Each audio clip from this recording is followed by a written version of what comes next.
நமக்கு இது வேண்டவே வேண்டாம் என்று வீதிக்கு வந்து தெருவுக்கு வந்து எப்ப தேர்தல் நடக்கும் என்கின்ற அளவுக்கு தமிழக மக்களுடைய மனநிலை இருக்கு. இன்னைக்கு திமுக சொல்றாங்க, நாங்க இந்த 5 ஆண்டு காலம் ஆட்சியில் இருக்கிறோம், தமிழகத்தினுடைய வளர்ச்சியை பாருங்க, 11% பாருங்க. என்ன கண்ணாம்பூச்சி வளர்ச்சிங்க அந்த வளர்ச்சி? இப்ப நான் சொல்றேன், நீங்க கேளு. திராவிட முன்னேற்ற கழகத்தினுடைய குடும்பம் மட்டும்தான் வளர்ந்திருக்கு. அது ஒரு கட்சி என்று சொல்வதை விட அது ஒரு கம்பெனி தான் சொல்லணுங்க. இன்னைக்கு திமுக என்று சொன்னாலே அது தீய சக்தி என்று எல்லோரும் முடிவு செய்து விட்டார். அப்பப்ப நாம் செய்யக்கூடிய சிறு தவறுனால மட்டும்தான் ஆட்சிக்கு வருகின்றார்களோ தவிர அவர்கள் வேண்டுமென்று யாருமே நாம் ஆட்சிக்கு எப்பொழுதும் கூட அனுமதி கொடுத்தது கிடையாது. இந்த முறை எல்லா தரப்பட்ட மக்களுடைய கோபத்திற்கு ஆளாகி இருக்கின்றார்கள். எல்லா தரப்பட்ட மக்களுடைய கோபத்திற்கு. நமக்கு இது வேண்டவே வேண்டாம் என்று வீதிக்கு வந்து தெருவுக்கு வந்து எப்ப தேர்தல் நடக்கும் என்கின்ற அளவுக்கு தமிழக மக்களுடைய மனநிலை இருக்கு. ஒரே ஒரு உதாரணத்தை மட்டும் நான் சொல்றேன், நீங்க கேளுங்க. இன்னைக்கு திமுக சொல்றாங்க, நாங்க இந்த 5 ஆண்டு காலம் ஆட்சியில் இருக்கிறோம், தமிழகத்தினுடைய வளர்ச்சியை பாருங்க, 11% பாருங்க. என்ன கண்ணாம்பூச்சி வளர்ச்சிங்க அந்த வளர்ச்சி? இப்ப நான் சொல்றேன், நீங்க கேளுங்க. ஒரே ஒரு துறையை மட்டும் எடுத்துக்கலாங்க. ஒரே ஒரு துறை, மின்னணு துறை எடுத்துக்கலாம், எலக்ட்ரானிக்ஸ் துறை எடுத்துக்கலாம். திராவிட முன்னேற்ற கழகம் ஆட்சிக்கு வந்த பொழுது 2021 8,800 கோடி ரூபாய் ஏற்றுமதி இருந்துச்சு. இன்னைக்கு 1,00,000 கோடியை தாண்டி ஏற்றுமதி இருக்கு. திமுக காரன் என்ன சொல்றா, அவங்க ஏதோ ஆட்சி கட்டல்ல வந்து அமர்ந்தனால அது நடந்தது.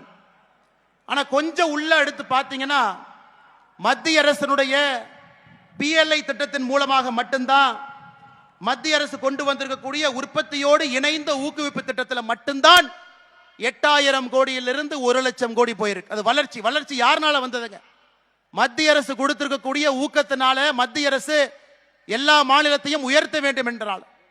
இதே நீங்க ஆட்டோமொபைல் துறை எடுத்துக்கங்க. 82 நிறுவனம் மத்திய அரசுடைய PLI பயன்படுத்தி இருக்கிறாங்க. 46 நிறுவனம் தமிழகத்துக்கு வந்திருக்கிறாங்க. அதனால இந்த கண்ணாம்பூச்சி வளர்ச்சி என்று சொல்லக்கூடிய இந்த பொய் வளர்ச்சியை யாரும் ஏற்றுக்கொள்வதற்கு தயாராக இல்லை. திராவிட முன்னேற்ற கழகத்தினுடைய குடும்பம் மட்டும்தான் வளர்ந்திருக்கு. அது ஒரு கட்சி என்று சொல்வதை விட அது ஒரு கம்பெனி தான் சொல்லணுங்க. ஒரு கம்பெனி என்று சொன்னால் அதற்கு ஒரு MD இருப்பாங்க. ஒரு குடும்பத்திற்காக மட்டுமே, ஷேர் ஹோல்டருக்காக மட்டுமே வேலை செய்யக்கூடிய ஒரு கம்பெனி.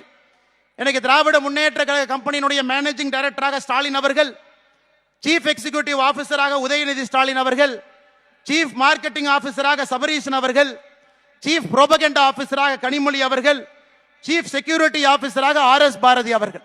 ஒரே ஒரு குடும்பத்திற்காக ஒரு கம்பெனியை கூட நடக்கக்கூடிய ஒரு ஆட்சி அது. அந்த குடும்பத்தினுடைய வளர்ச்சிக்காக மட்டும்தான் ஒரு குடும்பமே ஆட்சி இங்கே நடத்தி கொண்டிருக்கின்றார்கள். நமக்கு அது வேண்டாம். எளியவர்களுடைய ஆட்சி வேண்டும், விவசாயிகளுடைய ஆட்சி வேண்டும், சாதாரண மனிதர்கள் முதலமைச்சராக ஆட்சி கட்டலே வந்து அமர வேண்டும். தமிழகத்தினுடைய எல்லா தரப்பட்ட மக்களையும் யோசிச்சு அவங்க ஆட்சி எடுத்துட்டு போக வேண்டும் என்கின்ற ஒற்றை கருத்துல மக்கள் என்று கொண்டிருக்கின்றார்கள்.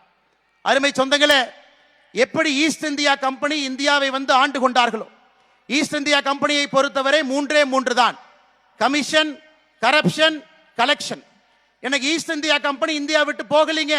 திராவிட முன்னேற்ற கழகம் கம்பெனியாக தமிழ்நாட்டிலே நடத்தி கொண்டிருக்கின்றார்கள். அதே கமிஷன், அதே கரப்ஷன், அதே கலெக்ஷனாக ஒரு குடும்பத்தினுடைய வளர்ச்சிக்காக மட்டுமே இங்க இருக்கக்கூடிய இந்த ஆட்சி தூக்கி எறியப்பட வேண்டும் என்று சொந்தங்களே.